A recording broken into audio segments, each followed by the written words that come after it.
গাজওয়াতুল হিন্দ যুদ্ধের সময় কি চলে গেছে, এসেছে? হ্যাঁ, চলে আসছে, নেমে পড়েন। এই গাজওয়াতুল হিন্দের বিষয়টা, এই যুদ্ধ সংগঠিত হয়েছে, এটা হয়ে গেছে।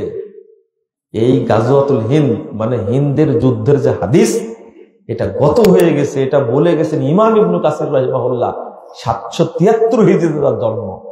কত আগে বলে গেছেন যে এই যুদ্ধটা হয়ে গেছে, আপনারা জানেন না। আর এখন এই হাদিসটা বলে কুতুকুতু দেয় মানুষকে, এখনই যুদ্ধ হবে, হিন্দ জয় হবে। তবে আর একটা খেলাফত প্রতিষ্ঠিত হবে কিয়ামতের আগে, এটা ইঙ্গিত বহন করে ঈসা আলাইহিস সালামের সময় যখন ইমাম মাহদী থাকবে। কথা বোঝা গেছে? এইটা হাদিসের একটা ভুল ব্যাখ্যা। এই যে একটা ভুল ব্যাখ্যা যে গাজওয়াতে হিন্দ হবে, এই হিন্দুস্তান জয়ী হবে, এই কথা বলে লাগাই দাঙ্গা, লাগাও, মারো আর পিটো। এই সামর্থ্য নয়। আপনি মোদির সাথে যুদ্ধ করতে যাবেন কেন? আপনি আম্মার ইয়াসির তার মা পিটাচ্ছে, মারছে, বেলালকে মারছে, আল্লাহ রাসূল দেখতে পাচ্ছেন, নবী প্রতিবাদ করেননি কেন? আল্লাহ নবী 1 নম্বর অপরাধী না? প্রতিবাদ করেননি কেন? প্রতিবাদ করতে পারবেন না। আল্লাহ রাসূলের মাথার উপরে মুটের ভুড়ি চাপে দিয়েছে। ইবনে মাসউদ বলছেন আমি দেখতে পাচ্ছি, কিছু করার নাই। তখন জিহাদ করেননি কেন? জিহাদ করতে মরবে। আরে জিহাদের টাইম আছে, সামর্থ্য না থাকা পর্যন্ত নামা যাবে না। মার খাচ্ছে, দেখতে হবে আপনাকে, এটাই সুন্নাহ। এইটা মেনে নিলে মক্কায় এত অত্যাচারিত হয়েছেন, সাহাবীরা হিজরত করে হাবশায় চলে গেলেন, তাও বুঝে আসে না। আর গাজওয়াতুল হিন্দ আপনি করবেন, এখন কসাই হলো মোদি, এই শয়তান মুসলিমদেরকে মারা নিয়ে ব্যস্ত। আপনারা শক্তিশালী হন, তারপরে অস্ত্র ধরেন। আর এখনই ধরবে। এই যে কিছু জঙ্গি একদিনে 64টি জেলায় বোমা হামলা করে সবগুলো পালিয়ে গেছে। এখন কাকে ফাঁসি দিছে, কেউ মরেছে, কেউ এখন গর্তে আছে আর জেল খাটছে বছরের বছর, 13-14 বছর জেলখানায় আছে। এটা অযোগ্যতা, অবুঝ। এটা শরীয়তের বুঝ না। সুর দিয়ে বক্তব্য দেওয়া, এটা বলেছি আগে। 3 মাস পরে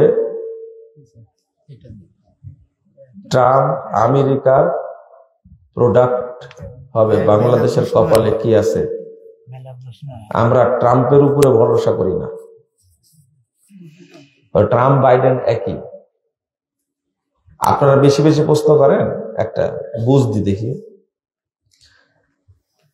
আচ্ছা, হামাস আর ইসরায়েল যুদ্ধ হচ্ছে, তাই না? হ্যাঁ, কার পক্ষে আপনারা? আচ্ছা, আমি প্রশ্ন করি, ইউক্রেন আর রাশিয়া যুদ্ধ হচ্ছে, কাদের পক্ষে আপনি? কারো পক্ষে নাই, তাই না? এদের পক্ষ নিয়ে আপনার কি লাভ? শোনেন, মানে এখন ইসরায়েল আর ইরান দুইটা যুদ্ধ হচ্ছে, খোঁজ নেন কেন আপনারা? খোঁজ নেন কেন? ইরান আর মুসলিম রাষ্ট্র ইরান,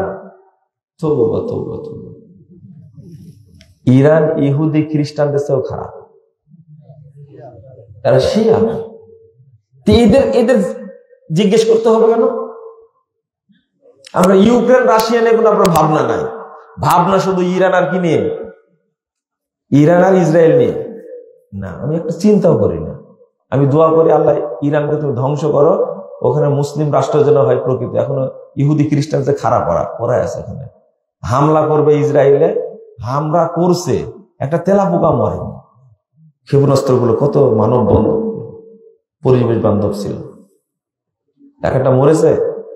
হামলা করবে ইসরায়েলে, আগে ঘোষণা দেয় আমেরিকা আগামীকাল হামলা করতে পারে। এগুলো ফাইজলামি না একটা? আর এর দোকান আপনাদের দুলাভাই, তো দুলাভাই না এর দোকান? সুফিয়া কিদে, তাই না? কেন ওর অস্ত্র শস্ত্র কম আছে? ফিলিস্তিনকে সহযোগিতা করেছে একটুকু? করেছে? লম্বা লম্বা কথা বলে করেছে? কেউ করবে না। আরাকানে করেছে? আরাকানে এতজন লোক মারা গেল, এরদোগান কিছু করেছে? ইরান কিছু করেছে? আপনার মতো গাধা নাকি ওরা? ওরা জানে আরাকানে কারা আছে। ওদেরকে সহযোগিতা করলে কি হবে আপনারা জানেন? আরাকানকে সহযোগিতা করে সৌদি আরব। আরাকানে আছে সৌদি আরবে শুধু আরাকানি মুসলিম আছে। আজ থেকে 10 বছর আগে শুনেছি 18 লক্ষ তাদেরকে সিটিজেনশিপ দিছে। সৌদি আরব দেয়, জীবনে তুরস্ক দিবে? ইরান কোনোদিন দিবে? এরপরও এরদোগানে আপনাদের দুলাভাই। ঠিক আছে।